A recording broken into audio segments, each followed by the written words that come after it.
Here we are, All good, yeah. and you can hear me. Oh, brilliant. Okay. Thank you for inviting me to speak about a Gothic cookbook and the dark side of food.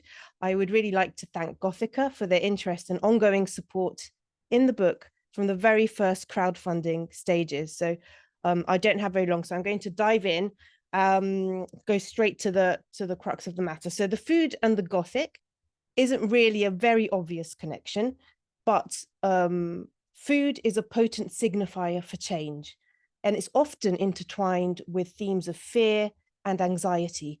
And we just don't realize it, as a first element of a novel or a story that we're reading. But what we eat actually reveals secret layers that lie beneath the icing of everyday life. And joining forces with my friend and food journalist, Ella Buchan, we embarked on a journey to create a Gothic cookbook. Now, this book has 13 chapters, and each one is dedicated to a different Gothic novel or story, and with recipes that are inspired by the meals described in the text. And sometimes they aren't full meals, they're just maybe some ingredients. So food isn't necessarily what springs to mind when you think about the Gothic, but Jonathan Harker, for example, has some really tasty dinners before getting to Dracula's castle and before he himself risks becoming the meal, actually. The book is a combination of essays focusing on food as a system of communication within the Gothic and recipes which can demonstrate how this can turn from a theory into a reality that we can all digest. So through the Gothic stories that I chose for the book, we uncover the intricate web of symbolism woven into food narratives, from acts of rebellion to expressions of power, and food serves as a mirror reflecting social anxieties and transformations. And I just wanted to briefly mention something about how I started off in the food world. I worked for a Michelin-starred chef for about 10 years. So I actually started my PhD a little bit later in life, and it became my mission to put into words the fact that there is a whole different language when it comes to food that operates on a completely different level. And often it's a subconscious level of understanding. And by this, I mean that we engage in a different way with our senses when it comes to food description. And I go into this in a little more detail in my academic writing with a concept that I call food empathy. For example, the apple that a supposedly evil character might take a crunchy bite of might make us salivate too. And so there we are having the same physical reaction as someone that we would never want to be associated with. But food underlines the common element of humanity that we all share, which is why it's so interesting when it comes to the Gothic with all its monsters, and it makes us think and ask, what does this say about us as humans? So as British anthropologist Mary Douglas tells us, the ingestion of food is also the consumption of a system of meanings. She even talks of meal systems that take place over a whole life cycle, from the christening cake to the wedding cake to the funeral baked meats. And of course, Roland Barthes, a French theorist, also famously stated that food is a system of communication, a body of images, a protocol of usages, situations, and behavior. And he uses specifically coffee as an example. And I love this example because a coffee excites us and it makes us feel awake, but it also becomes synonymous with relaxation and taking a break. So you see how items of consumption can hold within them and encapsulate completely different opposites too. So generally associated with bonding, yet and get-togethers, having a great time. Food moments are present everywhere if you look closely enough. And I love this picture. This is from the film Misery. This is a bit Christmassy, I guess, because there's so much snow. He gets trapped here. So this is based on the Stephen King novel. And it does, it symbolizes there is an appearance of pleasantness. Look at the lovely candle, but we know he can't get away. So it gives us a sense of oppression. But look at the food, the crockery, our perspective changes when we know how he gets to be there and why he's there at the table. And actually, it all started with films for me, because I began to notice that food was often associated and linked to danger. Cakes and sugary treats were often a warning that something terrible was about to happen. And, if you're living in a single parent household and it's pizza for dinner, then you can be certain that you're going to get killed in the next 20 minutes or so. So this sense of dread that starts more intensely, I find, in the 80s, with 80s films, when it came to certain foods in horror, such as meat and sugar, and even equipment like microwaves. And it made sense that, this is the beginning of something changing in terms of fast food and food production as a society. And I interpreted this violence of food depictions as a reaction to the helplessness sometimes of knowing that depending on your financial situation, you may not be able to afford foods that are organic, that aren't pumped with antibiotics. And yet we are burdened, all of us, with the social responsibility of saving the planet through how and what we eat, how we source our food, where we go and buy our food. Locally produced and organic products cost up to 4 times as much at the moment compared to the cheaper versions of the same. And sometimes we are not blessed with having much financial choice.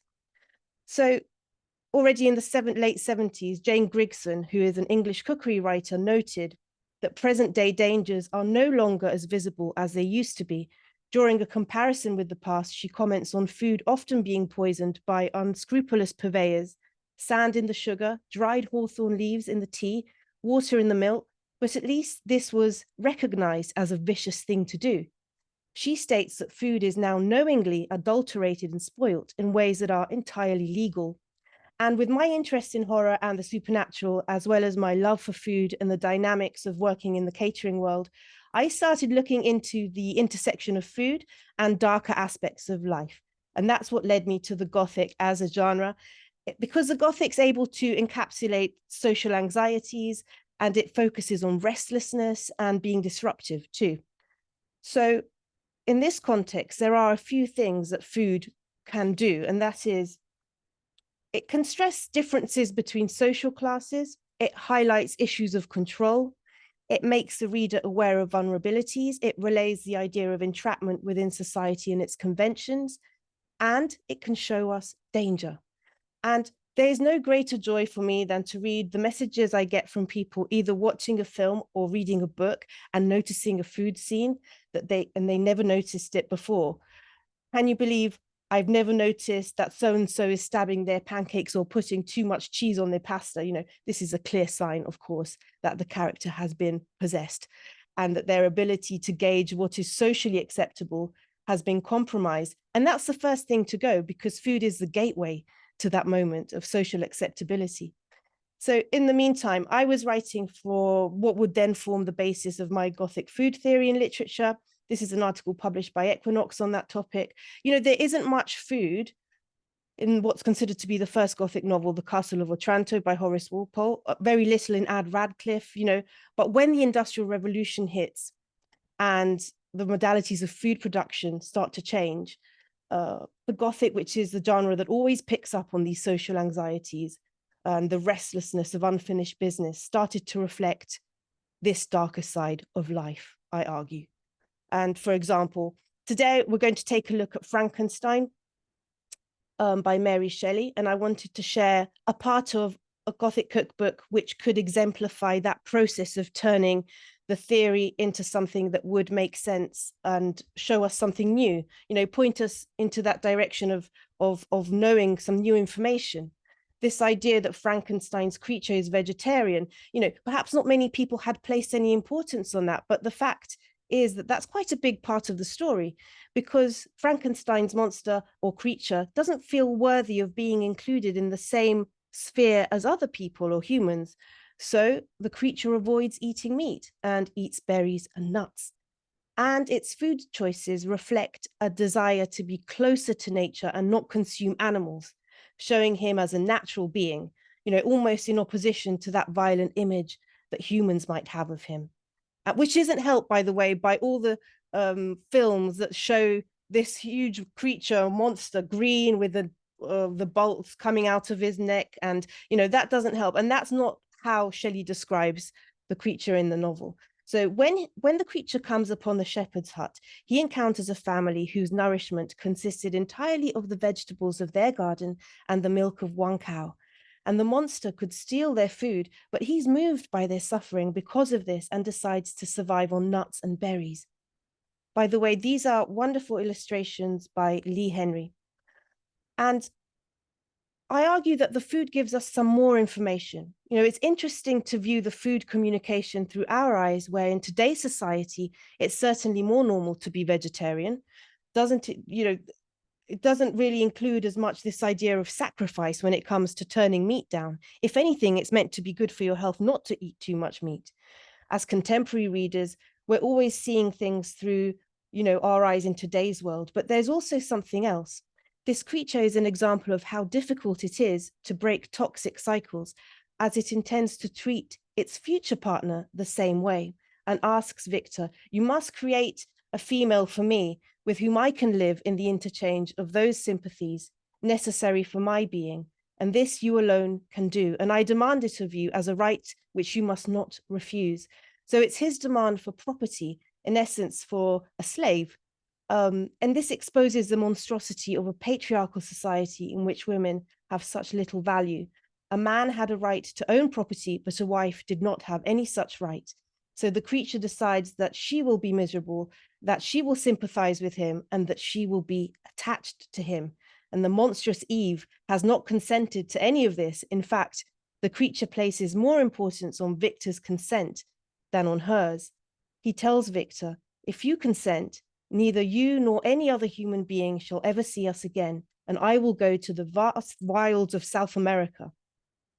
And I suppose we could draw an unhappy parallel with what Shelley herself was going through, as she states in her introduction to Frankenstein. Many and long were the conversations between Lord Byron and Shelley, to which I was a devout but nearly silent listener.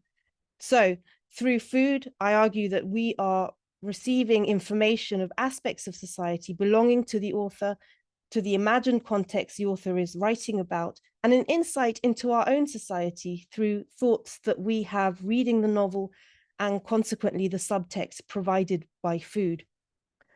So we have here in the book as well a recipe for acorn bread inspired by the acorns that the creature ate.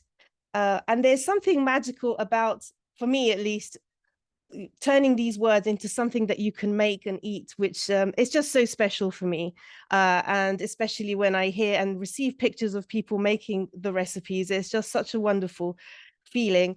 And I hope that you've enjoyed this very brief excursion into Gothic food. I've got some recommendations as well for further reading when it comes to food as a language and communication. And there are many more, but these three are kind of quite central to my research. And thank you so much for listening. Thanks so much, Alessandra.